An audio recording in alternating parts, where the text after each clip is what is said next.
Dilema gak sih lihat angka ini? Pikirannya jadi sepadan gak ya? Aku tuh keliling-keliling ke tempat jauh, ke lapangan, kepanasan pula.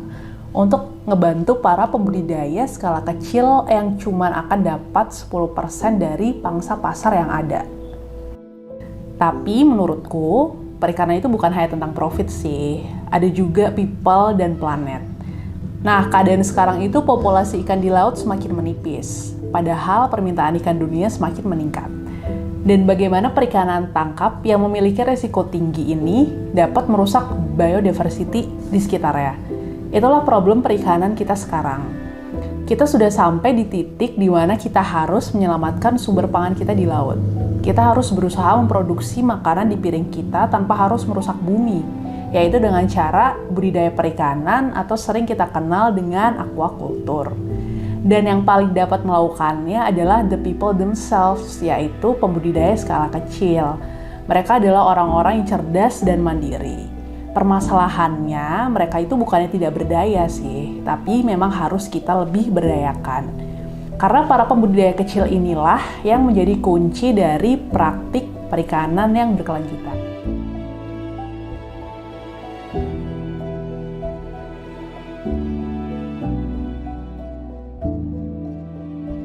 Latar belakangku memang bisnis dan ekonomi, bukan perikanan.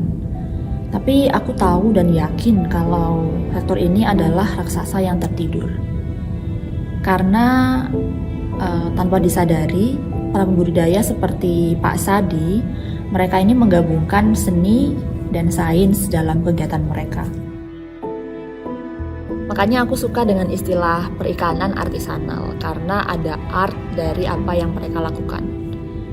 The art of nurturing, nourishing, and securing.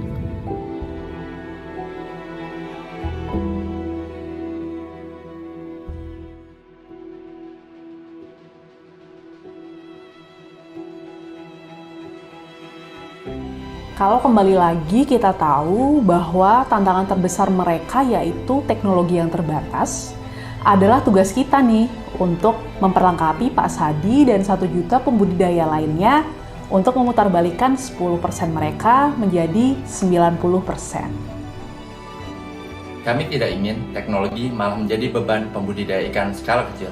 Oleh karena itu, kami ingin menciptakan oksigen generator, sensor kualitas air, aplikasi monitoring jarak jauh, dan berbagai teknologi lainnya agar bisa menjadi teman mereka. Karena kami ingin Bano bisa digunakan semua orang, bahkan kelompok masyarakat yang jauh dari stereotip pembudidaya ikan seperti perempuan. Mereka memiliki peran penting untuk masa depan perikanan. Penelitian membuktikan bahwa perempuan lebih berkomitmen pada perikanan berkelanjutan dan dapat berperan ganda dalam mengelola produksi hingga pasca produksi budidaya ikan perikanan dengan lebih teliti.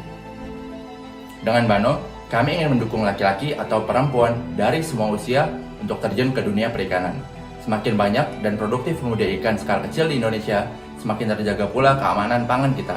Dengan Bano, pembudidaya ikan skala kecil bisa memberikan dampak yang lebih besar.